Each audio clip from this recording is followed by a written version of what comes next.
शासकीय कामात एका खाजगी व्यक्तीच्या हातून भगवा ध्वज काढताना ध्वज तुटला, शिवभक्तांमध्ये तीव्र संताप. नमस्कार, इंद्रधनुष्य टाइम्समध्ये आपलं स्वागत आहे.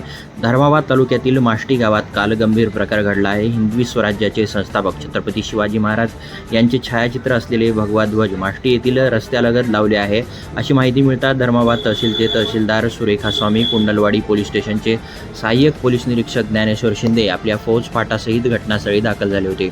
भविष्यात कायदा व सुव्यवस्थेचा प्रश्न निर्माण होऊ नये, विविधदा भगवा ध्वज काढण्याचा निर्णय घेतला. भगवा ध्वज काढण्यासाठी कुदळ, सबल, फावडा, टोपले यांचा वापर न करता भगवा ध्वज मुळासकट काढण्यासाठी हलवण्यात आले असता तो ध्वज तुटून खाली पडल्यामुळे शिवभक्तांमध्ये तीव्र संताप निर्माण झाला आहे. शेळगाव, पाटोदा, थडी, माष्टी हे गावे जवळ असताना, शासकीय वाहने तात्काळ उपलब्ध असताना सुद्धा कुदळ, फावडे हे साहित्य का आणले नाहीत? शासकीय कर्मचारी उपस्थित असताना सुद्धा एका खाजगी व्यक्तीचा वापर ध्वज काढण्यासाठी का केला गेला? हा खाजगी व्यक्ती कुणाच्या आशीर्वादाने अनेक महिन्यांपासून शासकीय वाहन चालवतो? याचे उत्तर तहसीलदार सुरेखा स्वामी यांनी द्यावे, अशी मागणी जनतेतून होत आहे.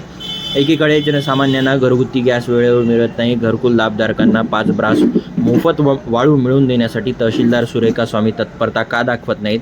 दुसरीकडे खाजगी व्यक्तीच्या ताब्यात शासकीय वाहन देऊन शासकीय कामात खाजगी व्यक्तीचा वापर करणे हे नियमबाह्य आहे. संबंधित दोषीवर कडक कायदेशीर कार्यवाही करण्याची मागणी स्थानिक पातळीवर होत आहे.